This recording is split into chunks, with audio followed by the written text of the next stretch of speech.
is Arsalan Safiola. Mr. Safiola was born in Montreal and moved to the United States after college. He received a bachelor's degree in biochemistry from McGill University in Montreal and a master's degree in biotechnology from Texas A&M in College Station, Texas.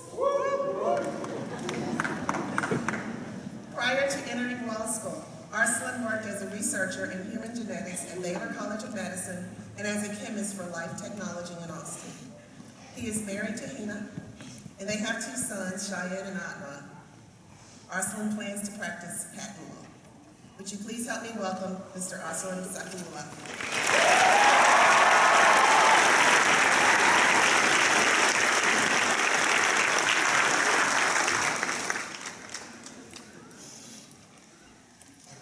Deans, distinguished faculty, the alumni, proud parents, the family members and friends, and most importantly, the graduating class of 2013. I still remember my first day of law school. It was definitely one of the scariest moments of my life, kind of like now. And the method that the professors used to teach us is called the Socratic method. What they basically do is they'll just pick someone and make them stand up, and they'll ask them a bunch of questions. If you don't know them, they'll probably ask you a couple more, while your peers just look at you. And I remember Professor Harrington's class, the first one I had, she was looking at the wall like this, and she had the glasses down, she was going through, and I was trying to just stay as still as I can. I thought perhaps her visual acuity is based on movement. Hopefully, she'll go on the guy next to me. But you know what, after that I realized it was not really a brutal hazing or like anything like that. They were trying to sculpt our minds. We enter into law school with a brain full of mush, and we leave thinking like lawyers. And so first of all, I would really like to thank all the professors. You guys have really gone beyond what is expected of you, and you guys have shown amazing dedication to the students. I remember when my classmate and I were studying, and Professor Mulvaney, we were studying for a property exam, and it was 10 o'clock at night, and we were all sitting there, and Professor Mulvaney was actually going door to door, and he was checking on his students to make sure if they had any questions. And I mean, who does that? Like really, you don't really expect that. And I was speaking to some other students after, they didn't even have his class, and he was answering their questions. And so that's one thing I'm very grateful for. And another one is, I was doing an internship at a courthouse, and for some reason I'd gone 33 years of life without learning how to tie a tie. That's what happens when you work in a lab. So I was about to go to a courthouse, and I was fumbling with my tie, and it was probably looking really funny, and I was late.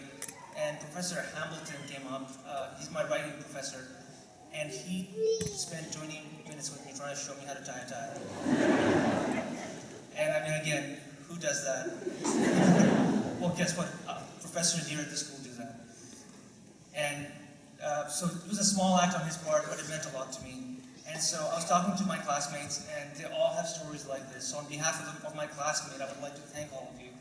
Thanks a lot, professors.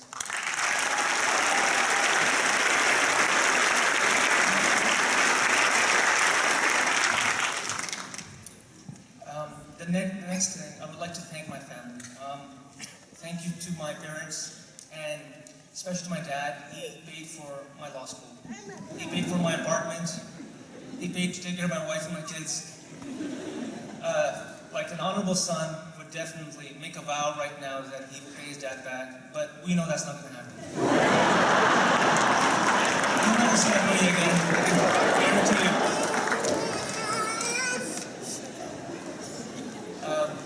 I'd also like to thank my wife. So basically, I was going to school in Fort Worth, and she was living in Houston with my kids, in my parents' house. And thanks a lot for supporting me most of the time. And thanks a lot for raising the kids. I know how they are.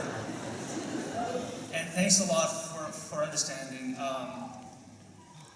So right after this, I mean, this is the final day at law school, I guess, and you'll have me for a week, and then I'll disappear for 2 months. And then, depending on the job market, I might be around for a while. And so, when I was trying to write this speech, like all my friends said, they really want me to thank all their family and their friends. And I just want to say, you guys will never know how much what you have done means to us. We know we were cranky, we had exams, blame the professors. But so yeah, so that's just one thing I want to say. We want to celebrate you guys today as well. And so some of the students that were in my class, I was trying to ask them, what should I write about? And they were saying, well, you should say something wise. And I was thinking about it, and I was thinking I might say something wise, but then I thought I'll be sitting with all these professors who are at the top of their fields, and then back there I met a bunch of theologians. So just saying something wise, I'm not going to say, I'll say something unique that's perhaps just special to me. And so let me talk to you for a minute about what it feels like to be someone who's on the outside. And I've often felt like someone who's on the outside. So when I was in Pakistan, I belonged to a minority ethnic group at a time of serious civil strife. And then when I moved to Canada, I was part of the English-speaking minority in a French-speaking province looking for separation. So I got a little love over there as well. And when I found out that my family's moving to Texas, I just shattered. My idea of going down south is Vermont and New Hampshire. Why go past New York State? I don't know. So I was really worried how I would get treated when I came down here. Now, let me actually tell you a funny story about that. I was boarding a flight from Toronto to Houston, and I was standing in line, like how you do at an airport. And right at the corner of my eye, I saw someone that looked kind of suspicious. And I was like, man, that person was scary. I was like, man, I'm glad I'm not flying with that guy. And then I looked up even more carefully, and it was my own reflection.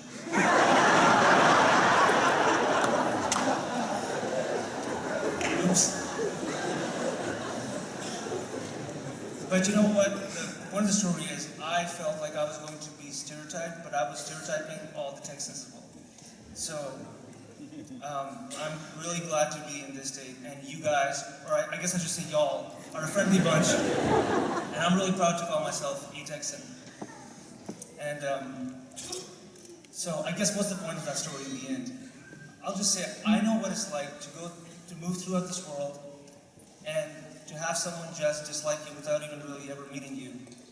And I would like to make an analogy that perhaps that compares a bit to how lawyers are. We've all heard the jokes, we've heard the snide remarks, and my brother was telling me that when he went to law school in Texas Tech, he's the one filming me over there very diligently. He was sitting on a bus, and this really nice old man, came and sat down right next to him, and he asked him where he's from. He said, well, I'm from Canada. Well, where are you originally from? I'm from Pakistan. He's like, oh, that's great. He's like, what religion do you follow? He said, I'm Muslim. He said, that's great too. And he said, what are you studying? I'm studying law. The guy got up and left.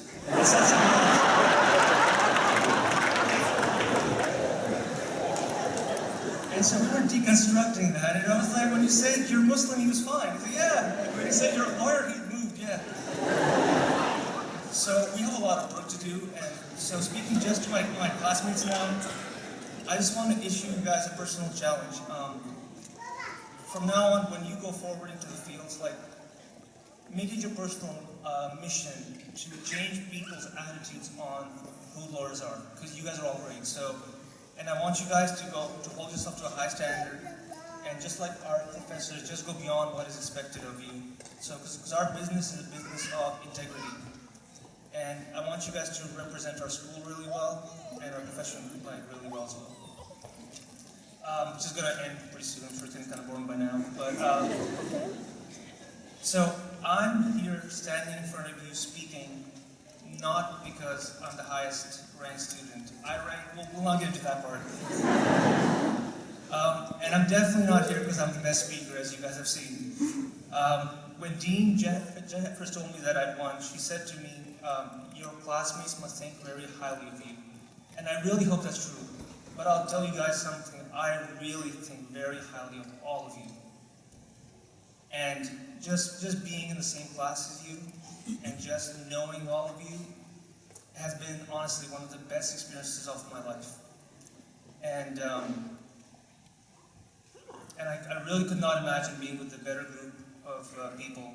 And for some of you, I've just really enjoyed hearing the strange lands that you're from and your different cultures. For example, we have students from India, we have from Belarus, from Bosnia, and I'm not sure if I'm saying this right, mineral wells.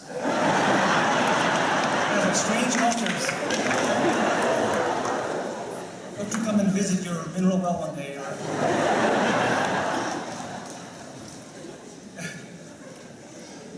And for some of you, I've just loved hearing about your past, like your different experiences. We have a student here. I'm not going to name him because I didn't ask his permission, but he's originally from Nebraska. So I asked him, when's the first time you ever saw the sea, like the ocean, you know? Because I guess in the middle of somewhere in Nebraska, and he said when he was being shipped off to Vietnam, is the first time he saw the ocean, and he was boarding a ship. And I mean, that's just tremendous kind of bravery. And I compare that to myself. I couldn't sleep last night because I had to speak about this. And this guy was going out to fight. And so that's been amazing. And for the rest of you, I think most of you guys know me, and I've spoken to most of you, and you guys know I just love hearing about your families and about your lives, and I think you guys are all amazing. And so I'll just close with this. Honestly, this is the final thing I'm going to say.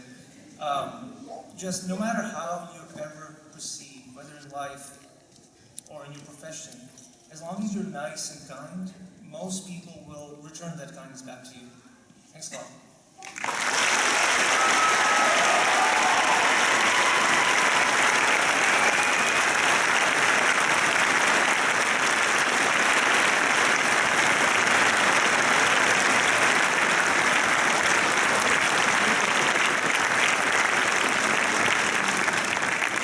On behalf of the May 2013 graduating class, please accept this as a token of their expression.